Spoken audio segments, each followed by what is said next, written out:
train's going. You better hop on or you're going to be left behind no matter where you draft.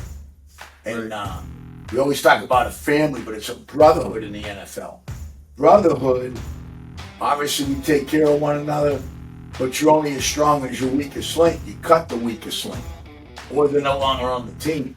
We're in a family. You don't leave the baby behind. You have to nurture the baby. Baby's got to get up to speed before it walks, crawls, walks, and runs. It's not like that in the NFL.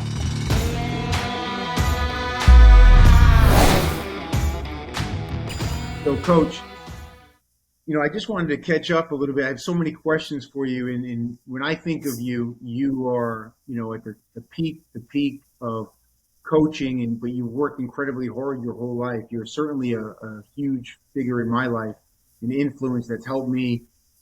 The foundation that you gave me helped me, through my entire life, and it's still helping me today. But I just wanted to talk about your growth through the coaching chain, so to speak. And you started off, at your alma mater, and then Richmond, and then you just took off like a rocket, and a lot because of your hard work. But, basically, why don't you walk me through the steps of where you were, and then we'll get into some of the questions about the D-line, the system, and then how you kind of implement your coaching style.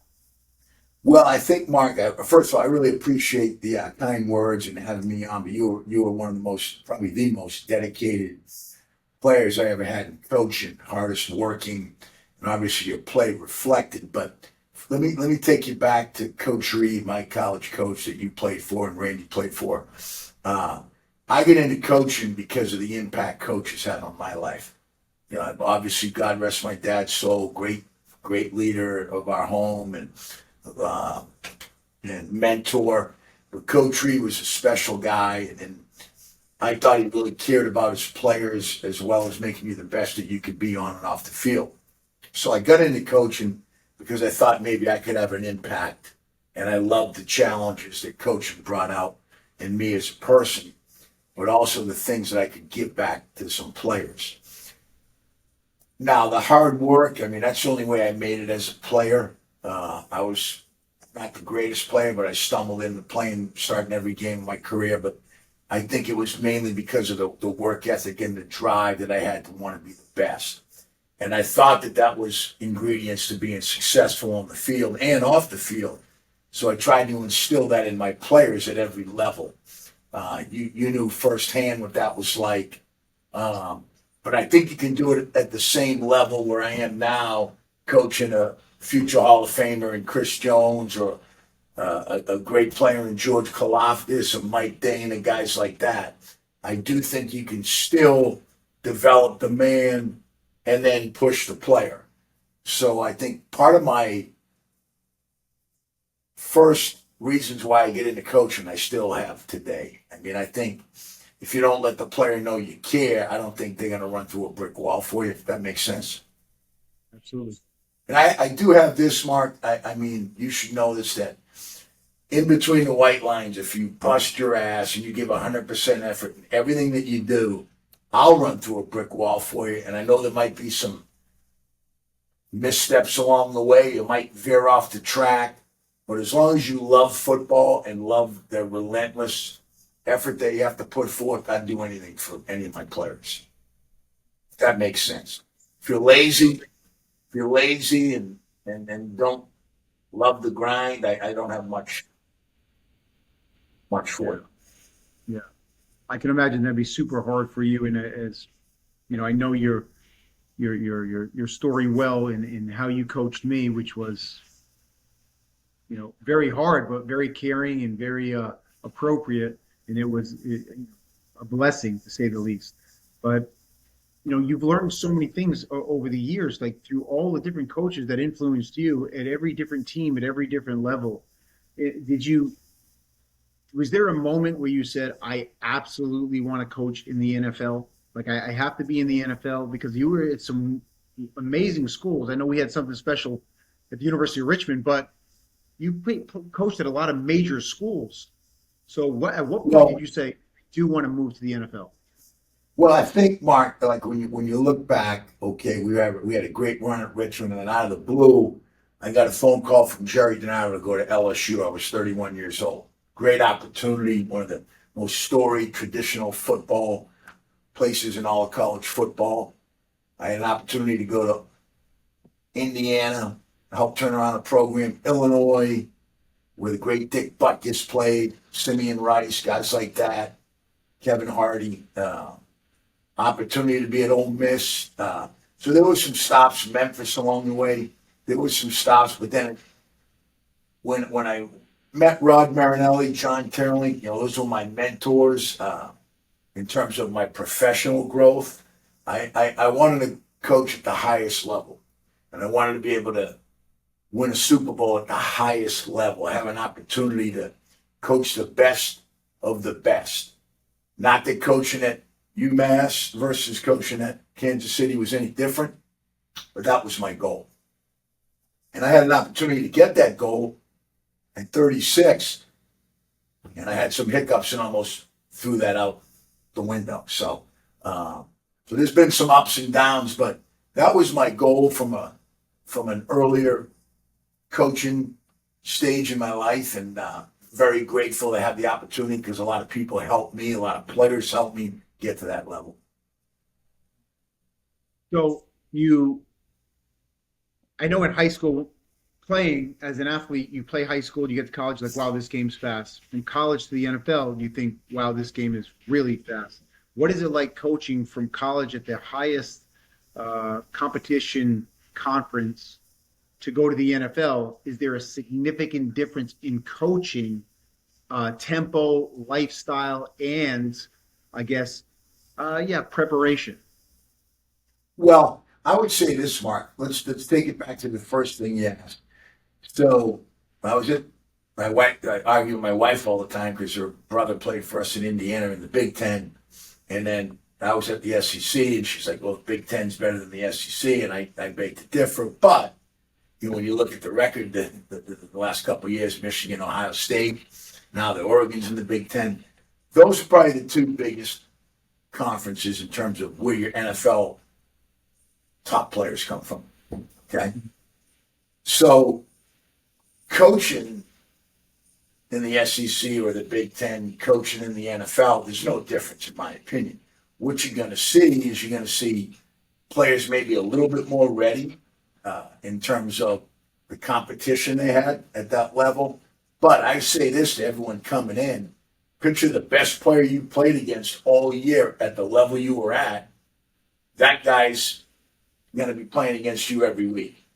So every week, the left tackle for the Eagles was the best left tackle in the conference they were in. The right tackle for the Bears was the best right tackle in the conference they were in. So every week you're getting the top level performer that you might have played against in college, if that makes sense. The speed is a lot different. I say the speed from major college football to the preseason to the regular season is 3 stages. I mean, you get up to the NFL, it's faster. I mean, a lot of things are faster. Players know everything. I mean, I'm not saying it's not as fast in terms of know-how. I just mean the game is faster for you. You got to see things. You got to slow it down in your mind because everybody's an elite athlete. Everybody's at the top of their game and wants to be the best they can be. So it happens faster for you. So it's certainly fast. I mean, it's crazy fast. Do you have any stories that once you got to the NFL, you were like, wow, that's a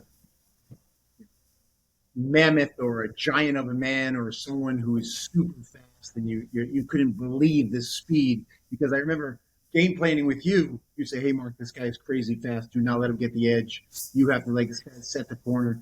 But in the NFL, I remember a specific story. My first preseason game, playing for the Jets, playing against the Packers.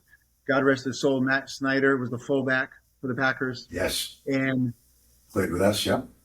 I remember a zone cut where I came underneath the guard and made the tackle from behind, and I took the worst route. And Bill Parcells looked over at me, and he knew I screwed up, and I knew that he knew I screwed up, and I got lucky. And I remember getting up from that play thinking, I can't believe how fast that guard got outside me. I couldn't believe it. Do you have any And you plays came like that on. you can think of? Oh, Yeah, came underneath the guard. I think like when you're an elite athlete, you can take a chance, shoot your Yeah. shot, but you better make it, stuff like that. But I think when you get to the NFL, like guys like Chris Jones, who you train with a lot, and were very instrumental in developing him. He's 6'6", 310 pounds, and runs like a tailback, and is athletic where he can bend like the most nimble guy out there, the most fluid guy out there. And each team probably has a guy like that. You're getting the elite athlete, or you're getting a super fast, like we have Worthy, our wide receiver, that broke the record in the 40-yard dash. Well, I mean, you saw it at the end of the Super Bowl on that bomb. That might be some things to come, as Pat said. But I mean, you just have super elite athletes, and what you have to do as a player, you have to be so technical, take the right footwork, the proper steps, because if you don't, you get beat like that. Whereas in college, you might be able to get away with that because you're a better athlete, you're stronger, you're more physical, or you're a little bit quicker than the guy you're going against. Where that doesn't happen in the NFL. So dealing You with get an athlete like, exposed quick. You get exposed quick if you have bad sure, technique. I'm sure, I'm sure, and I know you drill technique in reps and making sure everything's as close to you they can be a perfect, as much as anyone I know. What is it like? Do you think the players coming in, like you have this big batch coming in from the NFL draft, do they truly understand how important it is to have the technical side down? Did you have hustle, you have hard No. work? They have to understand how important that is. What percentage of athletes coming in from college truly understand how important technique is? I think the way the college game has gone, Mark, in the last 15 years, everything's kind of no huddle, check with me at the line, everything's in the gun.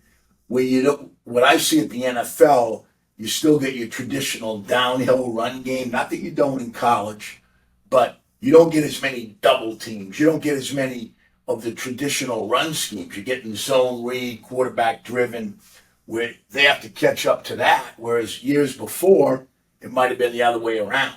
You saw all that stuff in college, but then when you got to the NFL, it was all run and gun and throw the ball. So you had to get ready for that.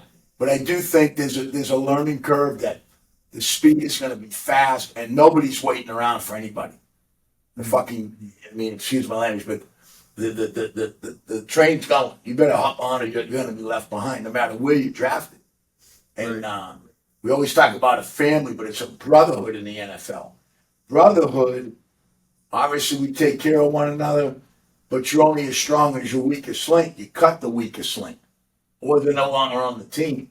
Where in a family, you don't leave the baby behind. You have to nurture the baby, and the baby's got to get up to speed before it walks, crawls, walks, and runs. It's not like that in the NFL. So I think Right. from day one, what I always stress to guys, they got to come in the utmost physical shape that they possibly can be in, because that's the way you make it. Like I talked to a couple of my guys that outworking people. Oh, he's a tryhard guy. Yeah, that's great. Because you know what? 99% of the guys can't be that guy because they don't have what Right. it takes. That's So, right. I mean, if you're that guy and you put the technical part of it, great things, you'll have a home for a long time in the NFL. Yeah. And I think to your point, coach, I think that's where the guys who are the try hard guys who have the technique, that's the only way they can make it, right? I mean, In they're some not, instances, yes. yeah, they're not flash people. They're not the But 4-4 guy off the edge. Not many are, but they're 4-6, 4-7, 4-8, but they're technically sound in everything they do. When you make a mistake on offense, they're gonna pounce you because they're going hard every time. and they might be have exceptional conditioning as well. Yes, no question Yeah, about it. And usually that precedes itself, Mark. If you're going hard, you're getting in pretty good physical condition. If you're not going hard, you never fight to a brick wall and you're not challenging yourself to hit those limits and continue to climb. well, as you've always taught me, you always discussed, and Coach Reed certainly, like the conditioning is super important. Conditioning is your base of everything. Uh, How many guys? I'd say, how often does it happen where an athlete comes in out of off season or a new player and they don't have an appreciation for conditioning? Is that common? I would think it would never happen, but my No, rookie yeah, year, I saw it. I saw it a lot, and I was shocked. they can't finish the drill, pulling themselves out. They're puking in the middle of my individual. Well, That's crazy. That's and crazy. things like that. I mean, we've seen that, but I mean, things like that, or they can't finish like Coach Reed's long drive drill. I mean, Yeah, but yeah. that's something that you can control. That's in your control. I mean, as an athlete, you can control how well a shape you're going to be in or put your body in. That's you to control. I don't have time to get you in shape now. I will help you, but you better, because we're not waiting for you. You better be in great shape. Mhm. And I, And, I, and I have privilege, our general manager does a great job, Brett Veach. He'll send me to a few places, maybe privately, to work a guy out. And I try to challenge him in the 15 minutes that I get to work out just to see their level, how far I could push them. Can they make it? Can they not make it? We had a guy, I'm not going to give a school or a name, but like the get off drill, like I said, okay, you go over there.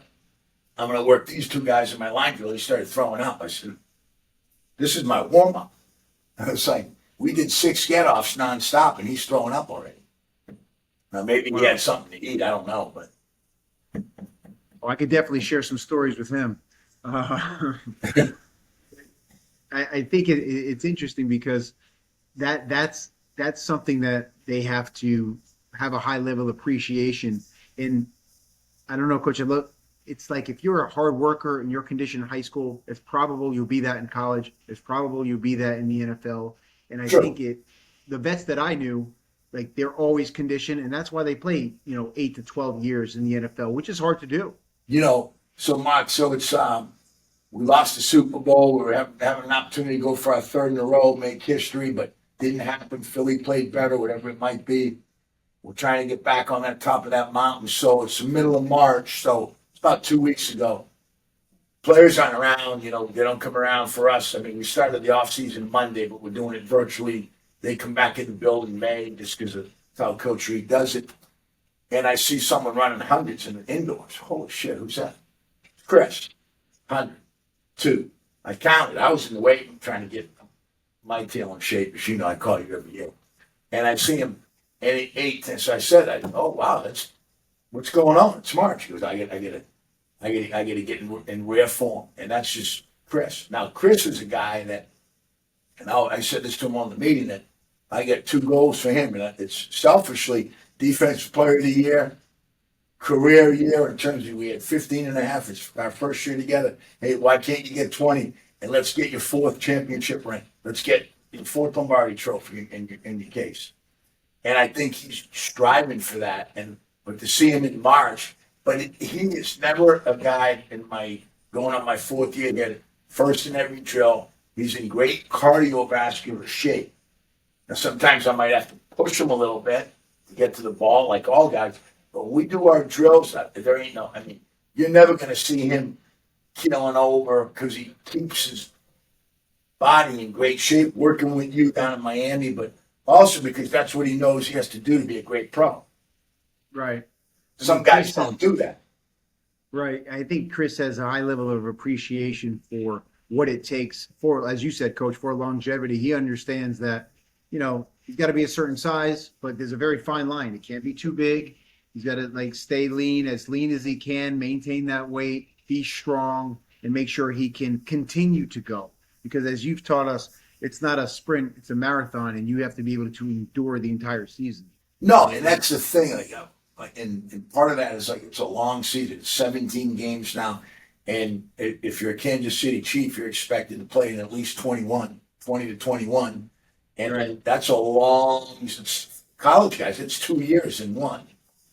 And then me as a coach, because they're going to continue to work hard, but I have to do a great job of monitoring the reps they have, what I'm doing in August, all the way to February doesn't change. So maybe I have to tweak a little bit, As you know, you can't be go, go, go, go, go. You got to pull back a little. You got to punch. You got to pull back.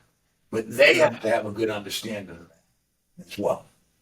I remember that analogy. I heard that in the coaching locker room after I did my year of assistant coaching at Richmond, and I heard that analogy. Coaching is like a boxing match. You give a few punches, take a few punches. You give a few punches. I think Frank Leonard was giving me Frank, yeah. You can learn how to punch, pull back. Yeah, that's my main Frank. Oh yeah, absolutely. So, And Coach, so- your style, I certainly appreciate it. I know Randy West appreciates it, and it's definitely unique. And I always equate it to the movie Whiplash. Have you seen that movie? That's the Refresh movie that. about the music teacher is incredibly hard on the students because it's the best music school in the country, and he demands perfection. And there's a famous scene at the end of the movie where the kid basically quits but comes back and he does extremely well. And he tells the teacher, "Is it possible that you push a kid too hard or push a person too hard? What if they quit?" And the teacher's answer is, "It's not possible because the greatest that ever lived wouldn't quit." I think I appreciate that, Mark. I think, like, when you look at that, like, so Rod Marinelli taught me this, and he was extremely hard on me, and I owe a lot to Rod, because I was the guy he chose. He's a legendary D-line coach. But he said, coaching or playing, your best friend in this profession brings out your best. And that's the hardest thing you have to endure. Your best friend in this profession, whatever it may be, who's working for you now in the gyms, your best friend in this profession brings out your best. And that's not easy because they want you to be the best. So they're going to push you to limits beyond your mind thinks you can get to. And some people have cracked over the years, I will say that. And some people, you find a way, like the musician that quit and then came back, they realize what that teacher was doing for them. Mm-hmm. And I think sometimes the player or the student, when we're not pushing you to be the best, then you have to be worried, in my opinion. Yeah. Perfection, there's nothing else, Mark. I mean, it's either 100% right or it's not right. Mm-hmm. You can't be have half your toe in the water. You better dive right in. Understood. I mean, it's. I think that's faded a little bit because it's like if now and we don't have to It get has into faded. it's faded.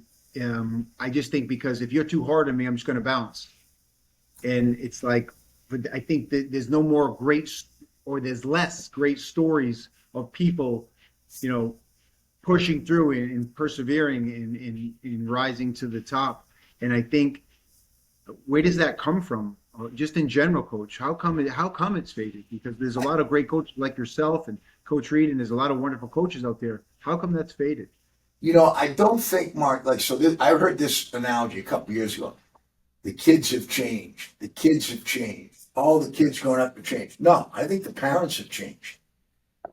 I think when I was growing up in an era in the 70s as a youth and then teenager in the mid 80s, I mean, I had strict parents, but now they didn't hit me with whips and everything, but I had strict parents that demanded perfection in my schoolwork, my effort on the field.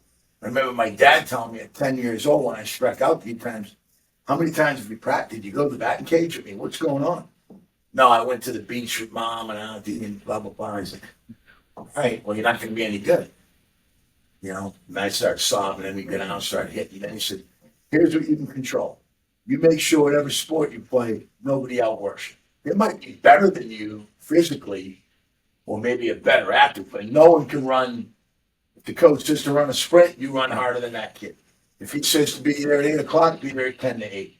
So it kind of sank in my mind, and I try to always have that I think everything's like, oh, we got 5 winners. Everyone gets a trophy. No, you win or you lose. Yeah. Everyone gets a shirt because, you participated. No, we didn't. Who won? Who didn't win? And I think society today is not, I don't want to say demanding it, but Oh, well, you're at a restaurant. I can't tell my kid to be quiet. Well, we used to get warned. If we were yelling and screaming, you're going to get it when you go, can't do that, you can't do this. I think that's what's happening. Coaches are afraid to push players at a younger age. I mean, high school, mainly college, because now they're just going in the portal and leaving. Mm.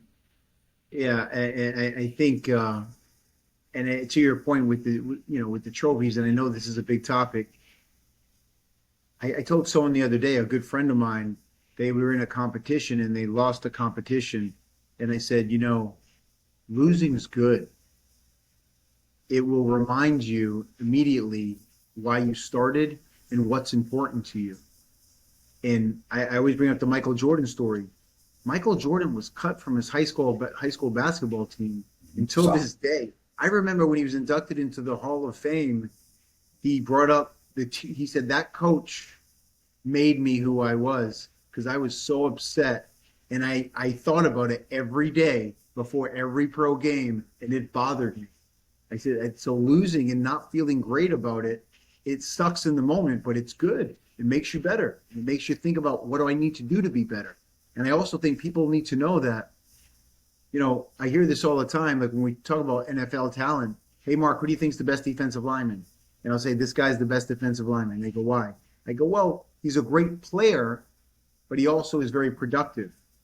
And so if someone's a great player, but they only have like 3 sacks, I think he's still a great player, but you need to inevitably to get to the ball and make plays. Would you agree with that? yes, no, I absolutely would. Great players make the plays they're supposed to make, and then the elite players go above and beyond, Yeah. take the game over. But I totally agree with that. And I think, Mark, going back to losing makes you better. You can learn from your mistakes. You can learn from your setbacks. You can learn from, the losses in your career. What could I have done better to prepare? What could I have done better maybe? And sometimes the answer is, hey, he beat me fair and square. He hit me in the mouth in a game, in a fight, and I didn't have my hands up, whatever it might have been. Competition in the weightlifting, whatever it might have been. So along the lines of coaching, coach, I know that there's certain techniques. Remember the sprint out and get to the upfield shoulder, get to the next offensive line. No, Yeah. not the quarterback. I said that. I spoke out of term. Get to the next offensive lineman's shoulder and then get upfield. Yes. Yeah. So A dash or a sprint out. Yeah. right. I remember watching the Kansas City Chiefs and Chris did it. And then he got a sack. And you came over to the sidelines and you were screaming at him saying, I told you it was going to happen. Oh, And you guys were going back and forth. And I was laughing because I said, I think I actually know what they're talking about. And then you were screaming at him. He was screaming at you. Now, anyone looking at that would have thought it was like a confrontational moment, but it was a very happy moment. And I couldn't have been happier to witness it. But can you tell us what was going on in yeah. that So moment? that was a situation on a Thursday night game. I think it was against the Chargers when I I wanted think so. Chris to do a specific deal and, basically get into a certain shoulder of the offensive lineman like you're talking about. And he finally did it. It took till almost the fourth quarter. And then he had said it away, and I come over. I said, I told that he was yelling back. He had both hands. And Colin Saunders was behind him and started rolling his eyes and walked away. And I think it went viral like a few things have. It did. It Chris, did. It did. I just received. one of those things where, Chris is one of those players that listens to coaching. He understands the game very well. He's very smart. And, but no, yeah, that was one of those situations. Yeah. So The I want normal outside family, wow, they're yelling and screaming at one another. Now, that happens a lot, but that situation, that was a excitable moment for both of us. well, it looked awesome. So I was super joyed to see it. And I said I remember those moments. But I would Yeah. like to talk a little bit of like film session. How intense is film Now, session? your moments, Mark, I remember your last game, well, regular season game, we beat William and Mary, and I mean, trounced them. We hadn't beaten them 48-10, I think would be it. Yeah. You had like the first 10 plays, you had 2 sacks, and and the same thing. They couldn't block you all day. I think I might have had one of those moments then. Your memory is insane. Your memory is insane to remember that. That's accurate. And I remember I did a celebration that wasn't too great after one of those plays, and you were screaming and you were celebrating, and then you saw me celebrate, and you went, "Don't do that." Now I think you're right. And I remember thinking, okay, I took that a little bit too far with the celebration. Um, so I wanted to talk about film session, and I just wanted people to get an understanding of like how intense is film session? Is it similar to what it was like in college? And what happens in a film session for the people who don't know? Because we have a basic understanding, but how many hours a week film? What's it like in film? And how hard are you on your players in film session?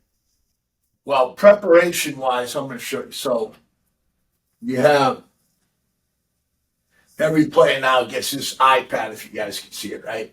They're on this thing hours on hours on hours on end on that. The time allotted for us, your meetings are 2 hours. Coach Reed might have a quick team meeting. Coach Spagnola, great coach, will have a defensive meeting. And then I'll have my individual meeting with my guys. Some of it's early, some of it's during normal hours. If anything, these guys are coaches and players probably 100 hours a week in preparation for the game, film-wise. Easy. Wow. Easy. And are you in, I don't know if I can out you on this, but are they being tracked on how many hours they're on that iPad? Some guys, you don't have to. They're always on it. Yeah. But we have a way of tracking how many hours they're on there. Mm-hmm. Yes. You'd be shocked. Sometimes we found out, like, if you even opened your iPad, oh, yeah, and then they catch you on it, like, always have it open so it looks like they never put it down. So they're the other extreme. But no, for the most part, they do a great job. But, like the preparation part, the studying the individual techniques of the offensive linemen, studying the certain plays they run out of certain formations. There's a lot to be done on their own before the meetings because we just don't have enough time in the meetings because we got steam as well. And then you have, keep it real meetings where after the game, good or bad, Coach Spags will dissect it and we'll point out the bad, point out the good, and the same thing when we come in here as the D-line. It's not necessarily yelling and screaming because they did something wrong. I mean, if mentally they do something wrong and have mental errors, that's different. But it's, hey, this is what you got to do better. There may be a disagreement, but this is what you need to do. Yeah. So, be direct and be concise. Yeah. You always said be direct, be specific, and then leave. Be very clear. Yes, be clear and concise. Yeah. So, when you're watching, when I'm, we would watch. It's like a poker game. That's what you taught us. And watching the tells of the offensive linemen, like everyone gives something away. Now I know at college, depending on where you're playing in college, there's a lot less tells, but there still are big tells in regards to splits, weight, and tendencies, pass, run, whatever it is, in actual like zones or like reaches. But in the NFL, I know that the delta is much smaller. So it is, Mark, but it's there. So there. We have someone that just specifically looks at that. Like 2 weeks before, the left tackle when his left hand is on his hip versus his elbow. When he's flat with his stance versus air in the back cleat. Things like that. When he's a foot outside, foot away from the guard rather than shooting. All that stuff. Running back levels with running back alliance. Yeah, we look at all. And there's so many reps out there. Like you have to feel when the guard is on top of the center, and you're one, and you're going the other way. Like you have to feel that guy's going to try to get to you get across your face. Correct. Because the split's so small. Yes, and the smarter players play faster because they see all that. The Terrell Suggs, one of the best I've ever had. He knew all that stuff down. He'd be making calls left and right, in terms of all that. Now, I want to ask you this question, not in regards to the players that you're currently coaching. I'll give you kind of an out. Are you the players historically in history, like past players, who had the highest football acumen of any football player you had coached? Not currently, I mean past players. Suggs was really, really high. He was Yeah. really super smart, but he didn't always start that way. I had him at the back end of his career, so his first couple of years, he just said he relied on his talent. And then, you know, when you look at the guys, you know, the Ray Lewis, who he had with him, right? Ed Reeds, finally, like the third year, they grabbed me and said, "You're not doing shit. You're not looking at your playbook. You're just relying on talent, and it's going to catch up to you." Then it clicked for him. So when I went to Baltimore, we take notes. We always advise you to take notes. Some guys are better than others. I'd see like 6 different pens, different highlighters, everything I said, boom, written down. The coordinator, and one day just randomly said, "Hey, you mind if I use this is the first year? Mind if I see a notebook?" And I looked at it. I said, "Holy shit!" Runs were in blue, red. Passes were in green. Checks were in red. I mean, just unbelievable. And I said, "Do you mind if I show this to the group?" Showed everybody. Then I picked another random one, and I said, "I wouldn't wipe my, you know what, with it." And I said, "You got to be shitting me." And here's a 14-year vet. Yeah. Played in this system for all these years. This is what he said. He goes, "Coach, I've been 3 coordinators, 4 D-line coaches. I can learn something from every guy that coaches me. And I can always learn something from the previous year because you guys tweak stuff and then I get over." And it just made a lot of sense. He was probably one of the smartest. There's a great footage on a Monday night game, so Brady always checked everything at the line. Suggs checked something. Brady checked back. Suggs checked something. Brady checked back. And finally, Brady just went like that, ran the play. Suggs ran it down for a TFL because he knew what the play was going to be. Because, you know, a lot of times the words matter, you know. That's right. So, and that was just because of a lot of, he was probably one of the top guys. Terrence Knighton was really smart that I had in Jacksonville. Yeah. You know, pot roast, big nose tackle. He was really, really smart. Aaron Campman, guys like that over the years. Gerald McCoy was really smart. As good a gifted player he was also very smart in terms of studying the game. That's super interesting. You talked about the notes and how organized they were. And we always say that success leaves clues. And if that person is doing it well and they're a 14-year vet, you might want to take something from their toolbox and apply it to your life because you never know. Like just the act of writing it down, it doesn't mean you have to go back to it every 2 seconds, but you're at least thinking about it again. And the repetition of thinking about it again makes you better in that moment.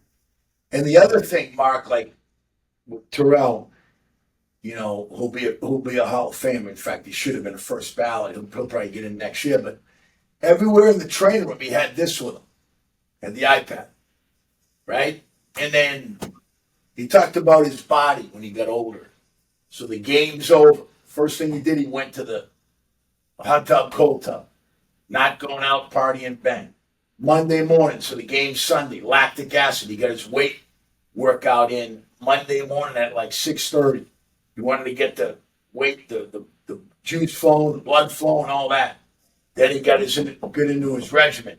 He had his people come in for the body work, all that stuff. You know, so they do a lot of preparation with the body and the mind other than just the playbook. So that was big on him, and he kind of taught our young guys what that was important. Sounds like the ultimate professional. It certainly No, does. And no he was question. a great player. And I do remember him, to your point, Coach, he was actually very productive later on in his career. He was, there's no question. Yeah, He I was. remember that.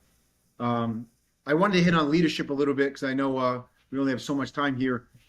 Coach, talking about what true leadership looks like, and I know we have all the forgive me, but like cliche things people say, but leadership is actually, I believe, a deeper conversation where, I usually say that most great leaders don't even talk about leadership. They just act it, and that's just who they are. They have this innate inability to lead with their behavior and not words.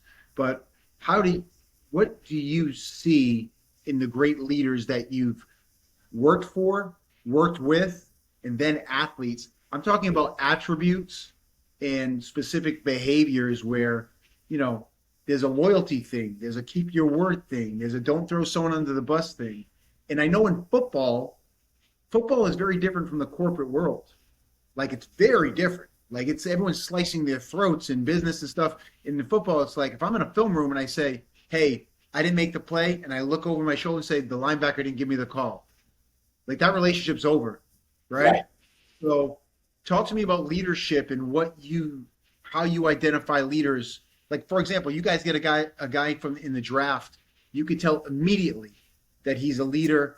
You probably already identified it, but some of the attributes. I would say the first thing is leadership is action, not position. You remember when I used to say that?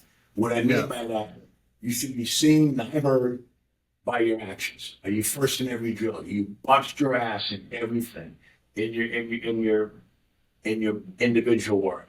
Are you always running the ball, whatever it may be on defense? Are you doing your job? So, and doing it to the best of your ability. And when those things come into play, then now you might be able to pull someone else along with you with your actions. Does that make sense? Yeah, But I think, absolutely. and then the servant leader as a coach, I think the great leaders I've been around cared about the people under them. They cared about the graduate assistants or the quality controls and tried to get them to be the best that they could be. They were coaching their coaches just like you would your players to be the best that they could be. And they had a genuine, sincere caring for the people that were under them, the old servant leader. Mhm. I think from a standpoint of player to player or, coworker to coworker, you never want to throw someone under the bus. Yeah, I could have did a better job. yeah, You know how like when Coach Spags, there was an incident early in, he's showing the tape to the defense. I'm like, Coach, my fault. I'll get him to do that better. I didn't get that point across to him. Hey, Joe, I appreciate you doing that. Hey, Joe will get that right. Boom. Whereas you just don't say anything in that. You've been in those situations where Coach, you didn't even explain this thing. What do you yeah, mean? So yeah, I think, and then player to player, most of the good leaders, like the linebacker, if that ever happened, Coach, I didn't give the D line the call. It's my fault. Okay, good. We'll move on. We'll get it. yeah. Do you see like Take accountability. yeah, well that's what I mean. We talk about I know this has come up many times, it's been talked about to nauseum, but there's a concept from Jocko, extreme ownership. And I just noticed that it's not common to say, that's on me, that was my responsibility, it will not happen again. In my first year, I remember Belichick was our coordinator with the Jets, and he said, I made a mistake when I came underneath that play. He pointed it out to the whole team and he said, that's a mistake. That's your first play as an NFL player. There's nothing wrong with making that mistake. He said, don't be a mistake repeater. And I Yes. was like, well, that's a good point, right? So I guess my question for you is, how often do you see players and coaches, let's go with players, that take responsibility for their shortcomings? No, and I think some will do it because they'll take ownership. Chris does it. Yeah. Nick Bolton, our Mike linebacker, and some won't. They'll just sit there quiet, and kind of let the big elephant expand in the room. But I think Coach Belichick's deal, you don't want to be a repeat offender, so you got to learn from those mistakes, and then great leaders do. Mhm. Yeah, for sure, for sure. I guess But I think the lastly, Coach, biggest thing, Mark, is leadership. You're going to be first. You're going to lead by example, first in everything you do. The servant leader. Um, fighting on the front line, whatever it might be, whatever your slogan is. Being in the weight room, working out. Hey, I'm a great weight coach. Well, shit, you look like you've never lifted a weight. I mean, I'm just saying that, or as an example. so we have this thing based off what you said, Coach, we have this thing where when we were trying to pick a leader for a position, like there's not, if there's six people in the room deciding, because we do everything together, we don't, it's never like, I like this person, I like this person, I like this. We already know who that person is. We Yes. already know who that person is based off their behavior and their consistency and their body of work. You But identified them through their traits, no question. right, absolutely. It's not like let's debate who should be in this position. And Correct. it's usually like the team and call it ownership or like the upper level of leadership. We all agree based off of this person's work ethic, their emotional intelligence and everything. Do you feel like the team does a great job of recognizing exactly who the leaders are and it's So, instant? yes, I'll give you an example. So your player perspective. You're in year one, you're driving through OTAs, training camp, and you're identifying guys that are always here, guys that know their job, and guys that do their job that you can trust. Not that they ever make a mistake, and they're going to do it to the best of their ability. Those guys end up becoming great leaders. When they speak, people will listen. Coach Reed or our general manager, they're always identifying, they're always judging you or evaluating you the day you stepped in this building because excellence is demanded. When Coach walks down the hall, not that he's checking who's here, but you're always here at 5 a.m. You're the last one to leave, or your body of work is always excellent, whatever they give you to do. So when the time comes, it's like they're in their mind saying, I've identified a leader. When an athletic director's looking at the staff, hey, they're always saying, who could I make the head coach here if this guy would go take another job? Does that make sense? That's Yeah. done years, months, years before you actually need that leader to perform. Mm-hmm. Mm-hmm. Understood. Um, Coach, you've been You're a manager, like, okay, you're opening up another gym, like, you've already identified, hey, if I have to go run this gym for a month, who am I putting in charge here? You're not, oh, wow, hey, Tommy, you can do this. Oh, shit, you haven't showed. Every day you're sprinting here at 1 minute to 7 when the gym opens, or I don't need that, Oh yeah. Oh yeah. I mean, we talked about punctuality or and he's on the just phone when you're supposed to be training, just all oh kinds yeah. of things. Oh yeah. And as you said, Coach, you're always on stage. You're always being evaluated all the time. Always. That's what it is. You have such a ridiculous, vast body of work, and you've been through everything with coaching. The coaching tree is large. You've had a lot of unbelievable experiences in life and a lot of powerful life lessons. You've been through a lot of stuff and you've learned a lot of great lessons. How has that changed you as a man and as a coach where you can now mentor other coaches and other players because you've grown as a human being and learned so much. I mean, has that changed you significantly, all the things that you've been through? Yeah, I think there's always a learning experience. It doesn't kill you, makes you stronger, as you know. So there's always a learning experience in the professional world. There's always a learning experience in your personal world. So whether it be a setback with your family, a setback with something that you've done wrong in your life, a setback how you treated someone, or a setback how you didn't perform, how you didn't prepare in your professional world. As long as you grow and learn from it and don't make the same mistake, I think you're a success no matter what. Yeah, you might have lost the Super Bowl. Hey, you might have got fired from that job. Good. As Jocko would say, great. Yeah, Excellent. that's right. Go become better. Hey, I didn't get the promotion. I didn't get good. Great. Good. Excellent. Opportunity to get better. Yeah. Go become the next best instructor or whatever it might be. When one door closes, another one opens. Mm-hmm. I use my personal life. I didn't get married until I was 45, 44. And I had opportunities, but it definitely wasn't right. Mm-hmm. And then I got a gem in the one that, the good Lord waited. And now I have an old school, great mother, the whole 9 yards. But if I Yeah. rushed to it just because I had to do it, because that's what everyone said I should do, Right. I wouldn't be where I am in my career, I can tell you that. Professionally and personally. You You go got through the same thing in ring. you got me beat, Coach. I think you beat me by about maybe 10 years. No way. I got married at 38. I think my wife will kill me if I screw that up. A But yeah, you got me beat. few years, And not many. yeah, not bad.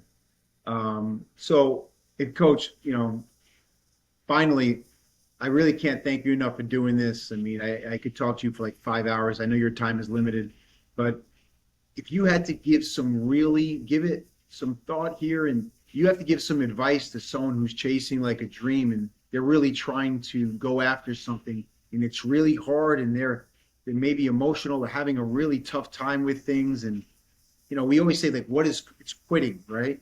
It's not necessarily quitting, but they're losing their passion, they're losing their focus on their way toward their dream. You got to give them some advice. You're sitting in a room with them and you got to give them some advice. What would you tell a young person who's trying to be the best player, trying to be the best coach, or chasing a dream and they're going through it? They're going through a very hard time. I would say the first thing when you identify that dream, don't let anybody else tell you can't do it. That's number one. Don't let someone in one of your peers, somebody say, "Oh, you can't do that," and then laugh it off or whatever it might be. You're never going to be the player that you think you are. You're never going to be the person that you think you are. You're never going to be the CEO of your company. You're never going to be president of the United States because you can't.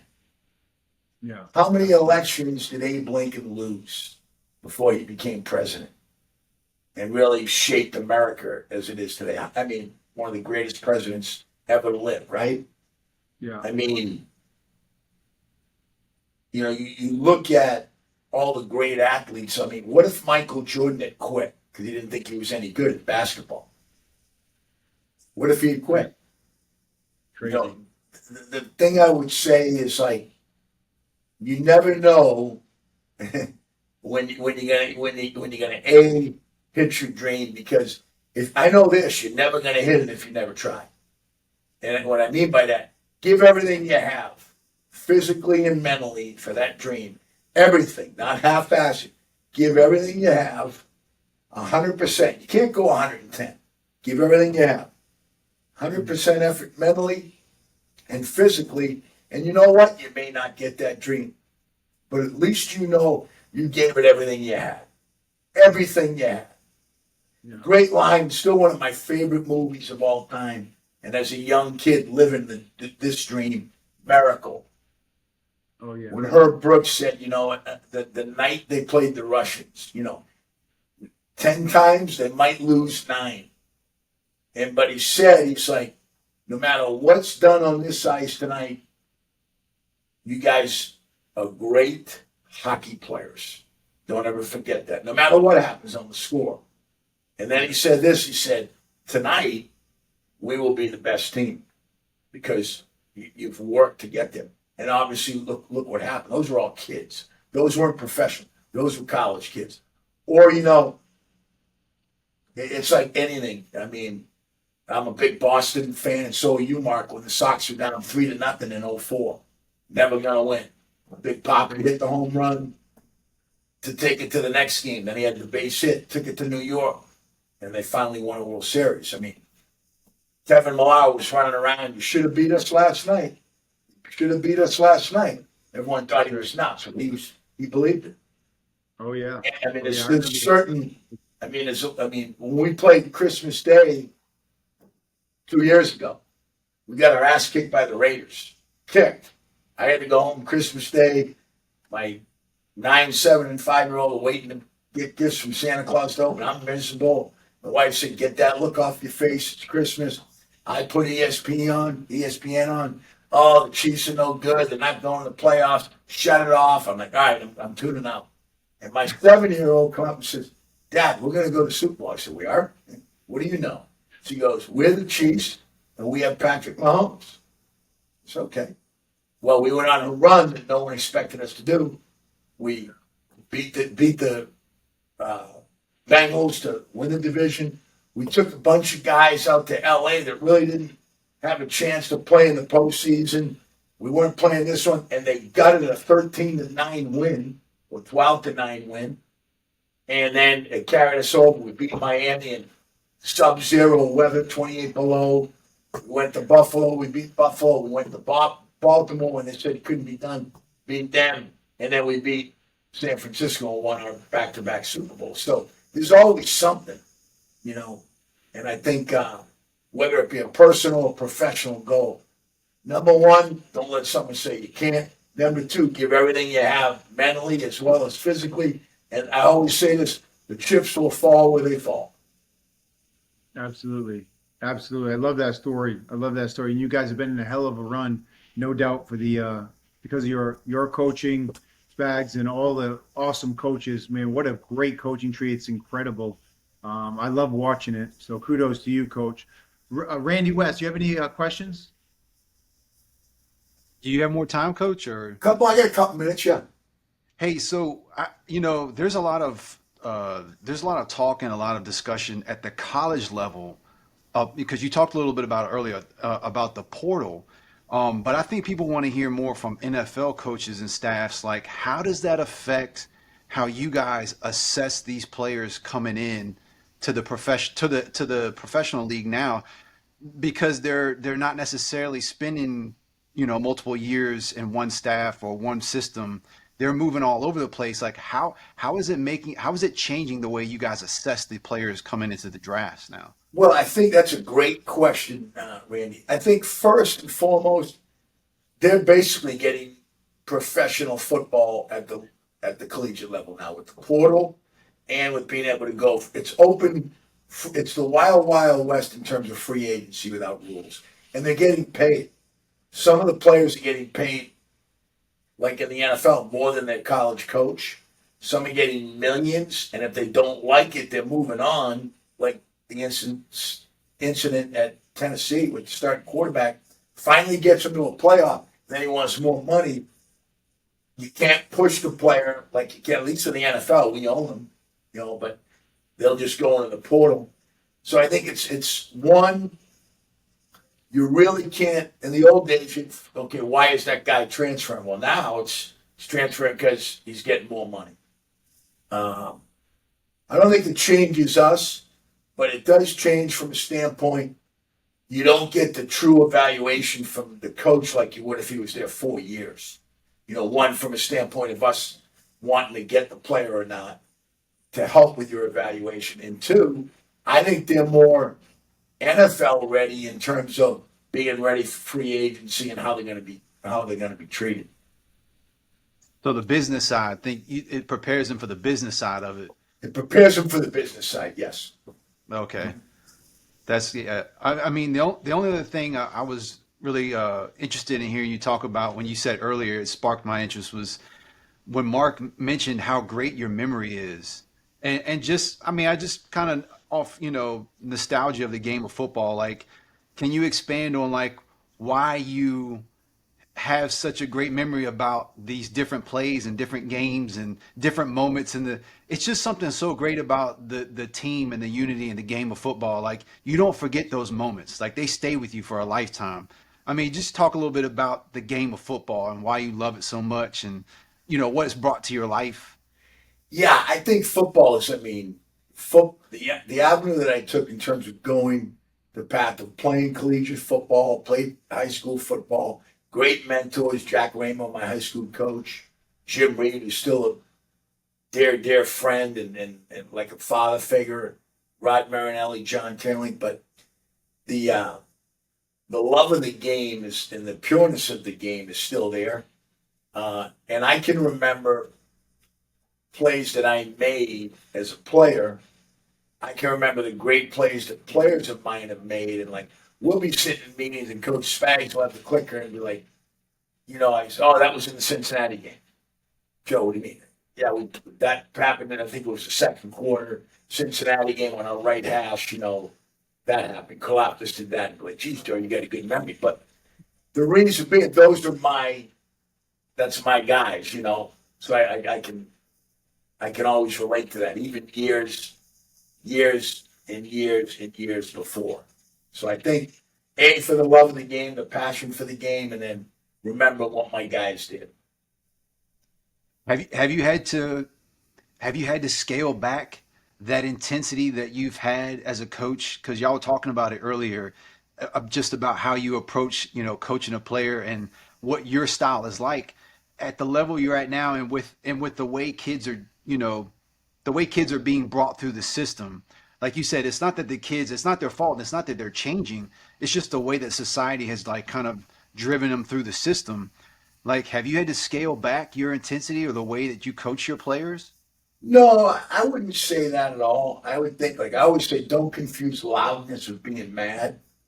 Um, I might say a little bit, but not much. I mean, I remember when I got into the NFL with Rod Marinelli, legendary D line. I said, Coach, do you want me to I'm a high energy, He goes, no, that's why I hired you.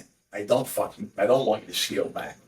Okay. And I remember Sean Rogers, James Hall, Gordon Redden, legendary guys, Jared DeVries at Detroit. We had a good D line. And so we started like in March back then. Mark would tell you could go to school. They called it school. Hit the weight room. You get an hour on the field with your coaches. This is even before OTA. They don't have that anymore. They got it in phases. And I'm going hell bent for election, going crazy. And they're all sitting around, this ain't gonna last. Joe's just doing this because it's the first the first mini camp with the new staff. Bang, OTA's come around. Same thing. August camp comes around, and Sean sitting in the meeting room. He goes, "I just told the guys Joe's gonna be Joe. At least we know it. That shit ain't changing." I said, "You're damn right." So I mean, I think. And to me, I think a player at any level appreciates, he knows what he's going to get every day. And I always say this, it's like a coach knowing what he's going to get every day from the player. Don't want a box of chocolates. One day you're intense, one day you're not saying a word. One day you're coaching the hell out, one day you're not critiquing them. I think for the most part, Randy, no, maybe a little bit. I mean, I'll still have outbursts in my meetings. But I think if you're hard as hell out there, you can't really do it in both spots. You got to at least tone back a little. But there's moments we've had in here where I think everybody in the building could hear what was going on. If that's good or bad. For the most part, no. So, Yeah, I can say you're not 25 anymore. I said, well, I don't know that, Go ahead, Randy. Yeah, I was good. I mean, I like to believe that, because you have done it consistently for your entire career.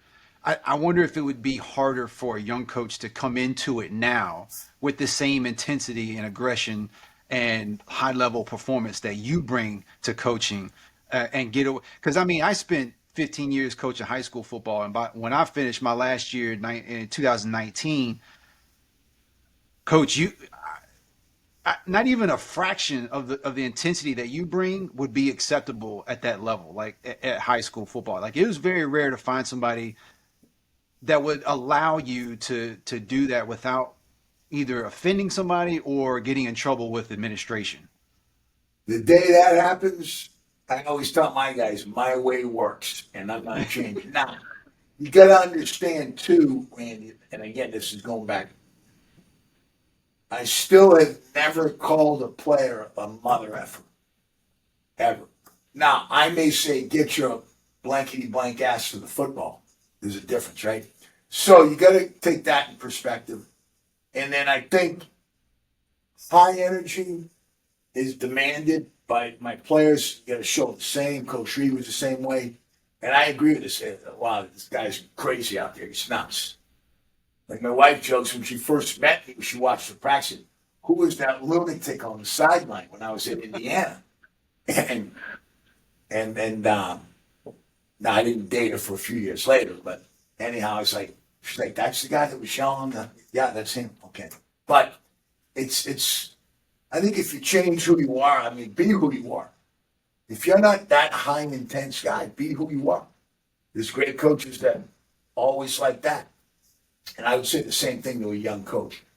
Don't change who you are. Be who you are and coach your ass off, and hopefully the players respond. That's awesome. And the same thing will go in the CEOs of the world. I mean, Some are harder than others in terms of their intensity or their relentlessness, maybe. But I think just being who you are.